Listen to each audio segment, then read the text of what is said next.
Puri di Bali pada zaman dahulu dikenal sebagai tempat tinggal para bangsawan, yaitu mereka yang memiliki pertalian darah dengan raja.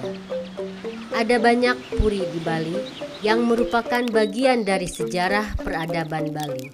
Salah satunya adalah Puri Kauhan Ubud, Gianyar, Bali.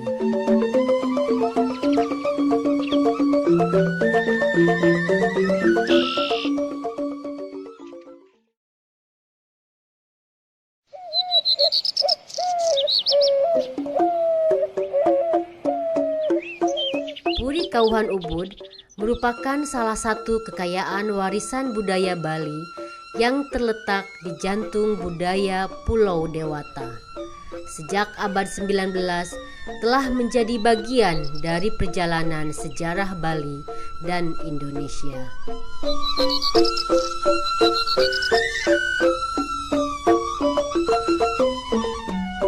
Leluhur keluarga Puri Kauhan Ubud berasal dari Kelungkung yang bernama Cokode Gede Oka Gelgel. Beliau merupakan anak dari Dewa Agung Panji, sekaligus keponakan kandung dari Raja Kelungkung, Dewa Agung Sakti. Kehidupan sosial yang terjadi di Bali dikenal harmonis. Masyarakat hidup dengan menjunjung nilai adat dan budaya. Keberadaan Puri Kauhan Ubud ini menjadi bagian dalam upaya melestarikan adat dan kebudayaan Bali dalam menangkal pengaruh buruk yang datang.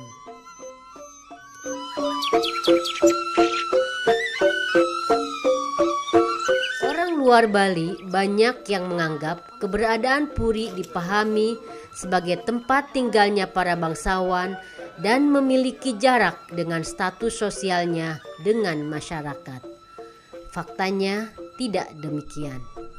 Puri adalah bagian dari tata laksana adat yang sampai saat ini dijunjung tinggi oleh masyarakat Bali.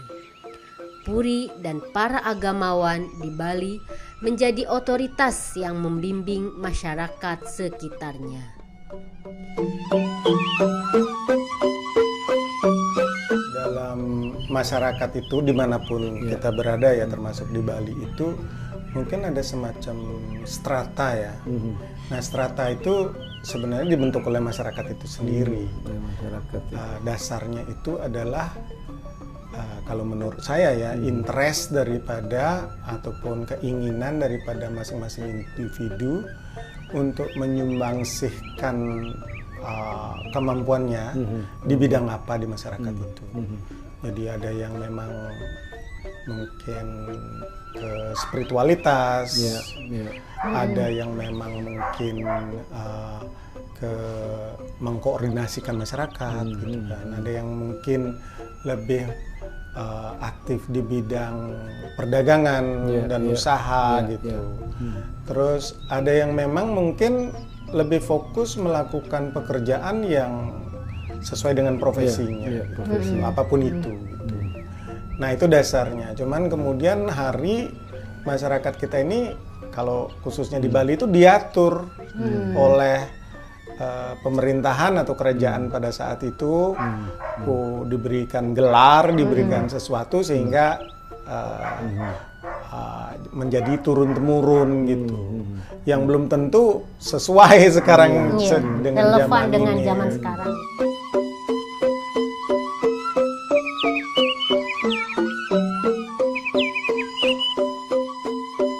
Sistem yang dikenal sebagai kasta yang ada di masyarakat Bali awalnya bertujuan untuk membagi masyarakat berdasarkan fungsi dan peran masing-masing. Ada fungsi spiritual, pemerintahan, dan fungsi-fungsi lain. Semua itu dimaksudkan agar sistem sosial berjalan dengan baik sesuai dengan passion dan kemampuan yang dimiliki oleh setiap kelompok masyarakat itu sendiri. Sistem ini bukan untuk membagi masyarakat berdasarkan kelas sosial, tapi berdasarkan sumbangsih bagi masyarakatnya.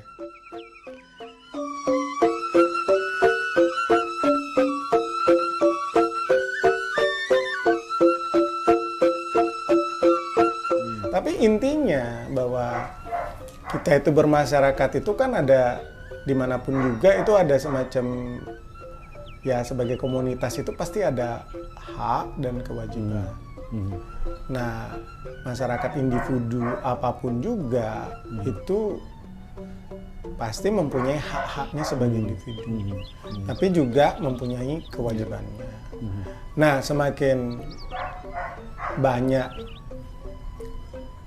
kewajiban itu dilakukan, semakin banyak juga hak yang akan didapatkan. Nah, yang menilai itu siapa? Ya masyarakat itu sendiri. Nah, misalnya sumbangsih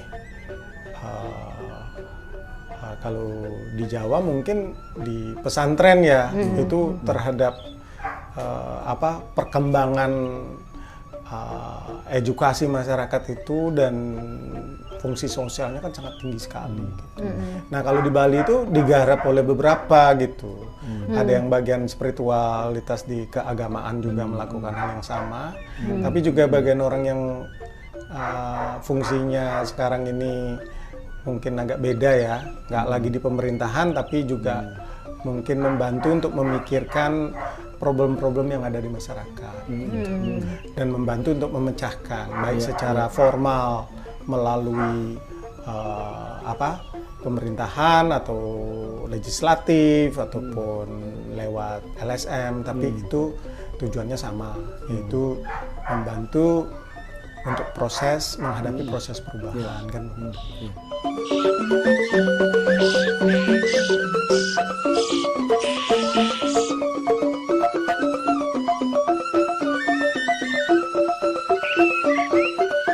Masyarakat Bali mengenal 4 tingkat kehidupan. Masing-masing tingkat menunjukkan proses yang dilalui oleh setiap warga Bali sesuai dengan ajaran adat dan kebudayaannya. Dalam setiap proses itu ada pembelajaran tentang hidup dan kesadaran sosial.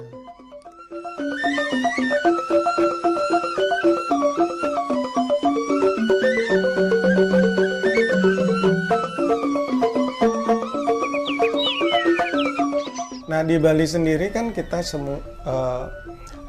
kita itu ada semacam guidance ya, ada tahapan dalam kehidupan kita. Dalam tahap awal itu kita kan namanya Brahmacari ya. Brahmacari itu proses kita belajar, belajar mengambil sebanyak-banyaknya ilmu, terus kemudian meraih apapun cita-cita kita, apapun yang kita akan mau. Nah, tapi juga ada proses yang kemudian namanya Grahasta, di mana kita itu bukan saja bertanggung jawab sama belajar ke selanjutnya sebenarnya. Belajar soal mengelola diri sendiri dengan hubungannya dengan orang lain dan lingkungan kita. Nah, misalnya kita punya istri, punya anak, kita belajar untuk bagaimana berelasi sama istri dan anak, terus juga kemudian menjadi bagian daripada masyarakat. Nah, itu di komunitas. Nah, kita namanya membanjar pada saat itu. Membanjar itu kita terlisting sebagai anggota daripada banjar. Nah, di sana kita mengetahui sebenarnya kewajiban saya sebagai anggota itu apa gitu. Kewajiban saya sebagai suami itu apa, istri itu apa, sebagai ayah itu bagaimana gitu. Itu zamannya Grahasta namanya. Dan kewajiban saya sebagai anggota keluarga yang lebih luas apa gitu. Tapi hak-hak saya apa gitu kan. Di sana kita belajar mengetahui diri kita sendiri dan kewajiban. Nah,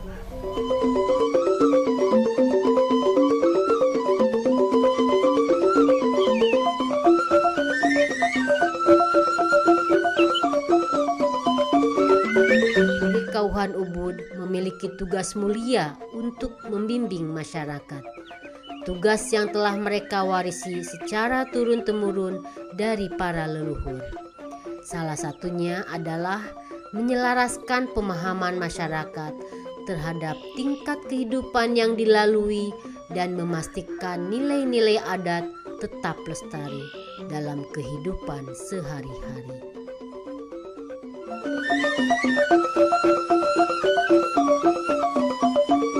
Kemudian kalau kita udah menginjak umur tertentu, kita namanya wanaprasta, dan kemudian biksuka. Biksuka itu mengasingkan diri. Nah, dalam proses grahasta ini, nah kita itu tahu kita punya kewajiban untuk ikut dalam masyarakat, untuk membantu memecahkan masalah-masalah ini yang ada di masyarakat, apapun itu. Nah, setiap keberhasilan akan ada perubahan, setiap perubahan akan ada dampaknya yang kurang baik dan ada dampaknya yang baik. Dan itu kita bantu masyarakat untuk menyumbangkan waktu kita yang dulunya kita pakai untuk ya macam-macam lah ya, untuk belajar, untuk apa ya, untuk menjadi diri kita sendiri. Kemudian kita saatnya kalau sudah mengambil itu dari masyarakat, ya kita harus mengembalikan kembali ke masyarakat. Ya. Prinsipnya demikian. Dan itu saya rasa bukan di Bali aja ya, tapi di mana-mana juga sama.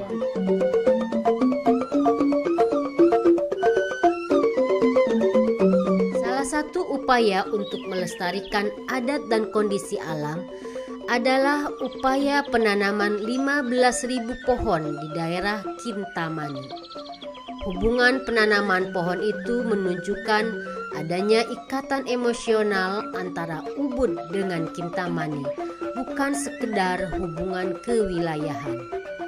Selama berabad-abad, warga Kintamani dan warga di wilayah selatan seperti Ubud menjalin hubungan timbal balik yang mereka wujudkan dengan saling membantu dalam merawat alam sekitarnya.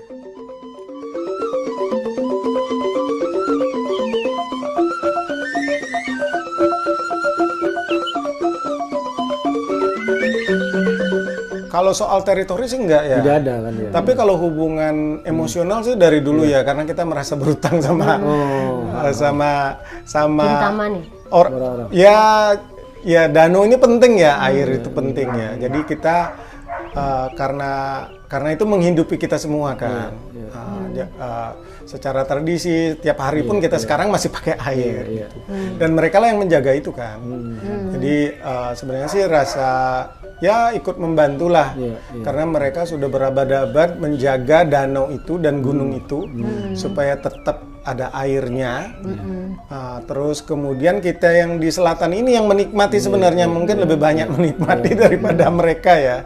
Karena kita bisa bercocok tanam, terus kemudian bisa sekarang mungkin di rumah mandi gitu karena air dari sana kan gitu minumnya itu. Jadi kita tahu dirilah gitu. Karena kalau kita nggak tahu diri ya kita nggak menghargai apa yang kita pemberian dari sana gitu.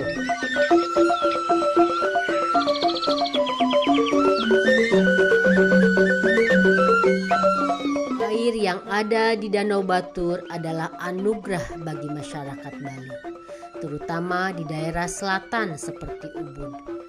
Karena posisi Ubud dan daerah selatan lainnya lebih rendah dari Danau Batur di Kintamani.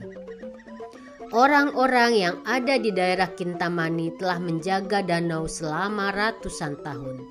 Oleh sebab itu, orang-orang yang ada di Ubud membalas mereka yang ada di Kintamani dengan cara menanam pohon supaya alamnya tetap terjaga.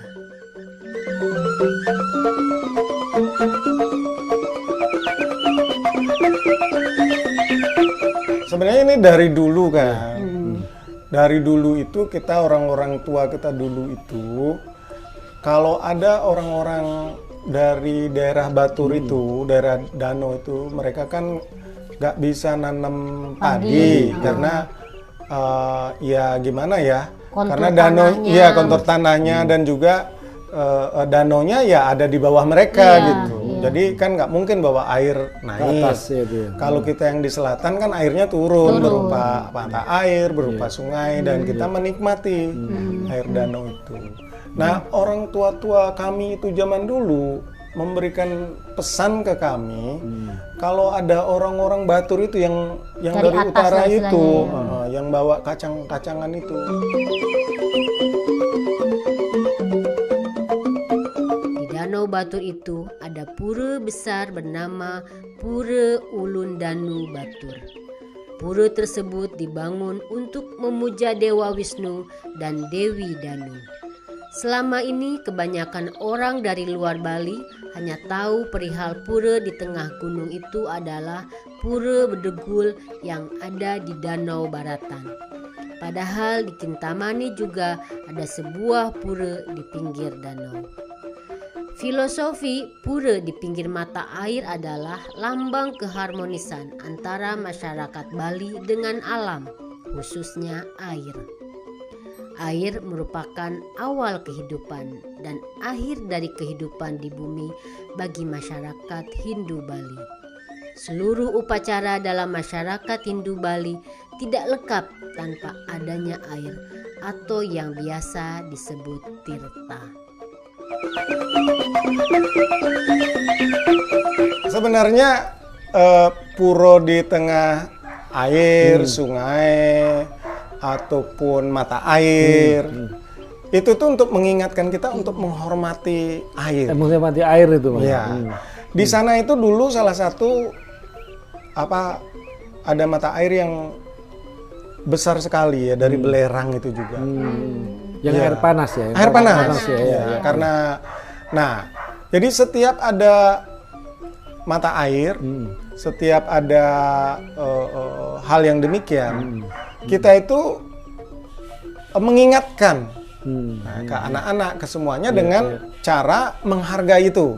Caranya menghargai dengan kalau besar itu membuat puranya di sana, bahwa itu karunia Tuhan yang kita harus hormati dan kita harus sucikan dan kita harus pelihara dengan baik.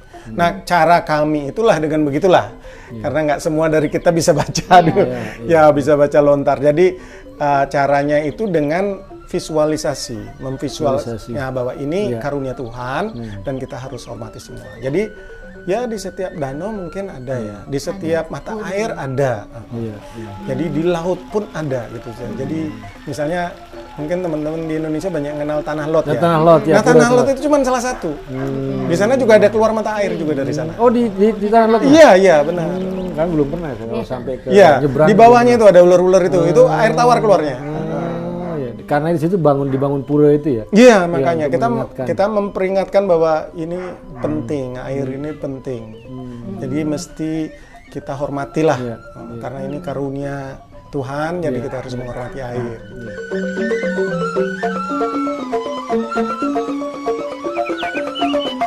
Puri Kauhan Ubud menjaga memori sosial terhadap hubungan antara orang hulu dengan hilir, yang ada di wilayah atas dengan yang ada di wilayah bawah.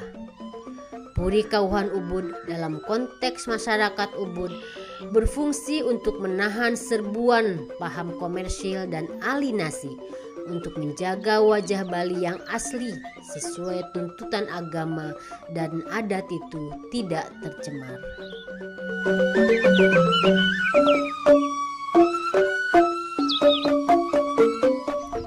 Pariwisata itu kan juga membawa budaya luar ya. Nah, sekarang bukan pariwisata aja kan, digitalisasi juga membuat budaya kita itu ya kalau bisa dibilang juga terdesak gitu ya. Nah tapi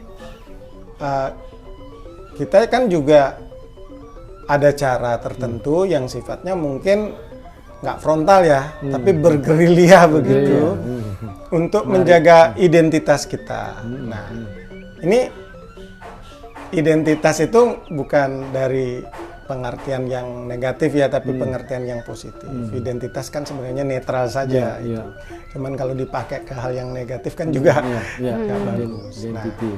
Nah, jadi identitas itu penting sebagai jati diri dan Tuhan juga kan menciptakan manusia beda-beda. Berbeda-beda, itu identitas yang masing-masing. Nah, secara internasional kita juga perbedaan itu penting ya. Kita juga betul. mempunyai identitas sendiri, mempunyai karakter kita sendiri karena kita tumbuh di tempat sendiri. Nggak mungkin kita mengcopy paste semua identitas yang ada di dunia, malahan ya seperti gimana ya.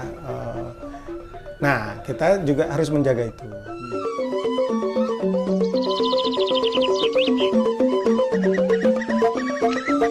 Identitas kebudayaan menjadi sangat penting untuk membedakan satu kelompok masyarakat dengan kelompok lainnya. Identitas itu tidak untuk memisahkan, tapi sebagai bagian dari keindahan yang ada di dunia. Identitas kebudayaan yang dimiliki oleh masyarakat Bali juga merupakan bagian dari kekayaan budaya Indonesia. Kekayaan itulah yang harus dijaga sungguh-sungguh.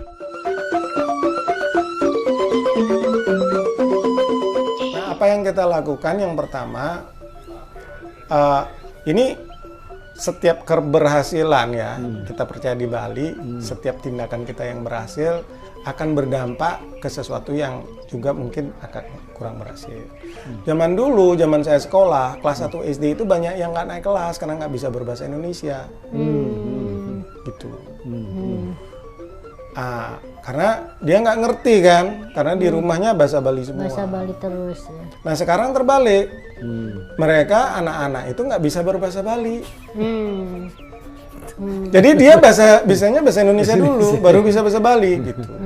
Nah di mana-mana di dunia ini banyak bahasa yang punah, bahasa daerah. Padahal bahasa daerah itu juga penting ya untuk memperkaya kasanah bahasa yang lainnya ya. Kalau nggak ada pembendaharaan kata di salah bahasa Indonesia misalnya, bisa aja diambil dari bahasa Jawa ataupun bahasa apa ya, bahasa Bali, bahasa Belanda, apa Sunda gitu.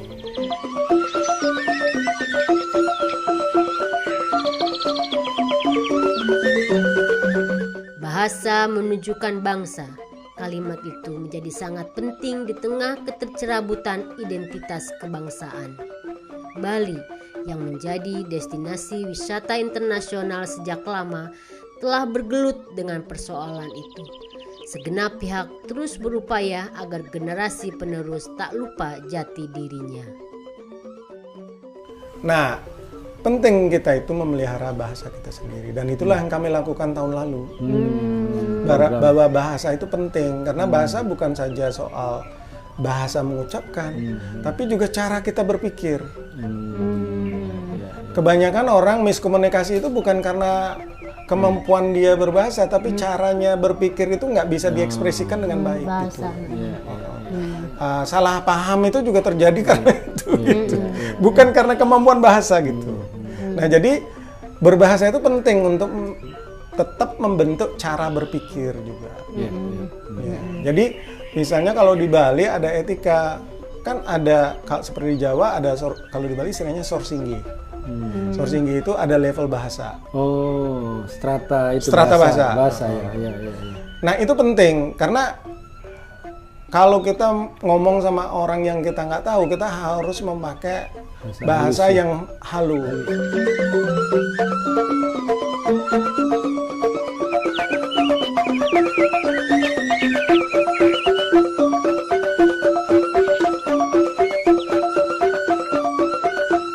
Kegigihan masyarakat Bali, khususnya Puri Kauhan Ubud, sebagai salah satu elemen yang menjaga lestarinya adat dan budaya Bali, khususnya dalam hal bahasa. Mereka ingin memastikan generasi penerus memahami jati dirinya sebagai orang Bali yang kaya dengan budaya luhurnya.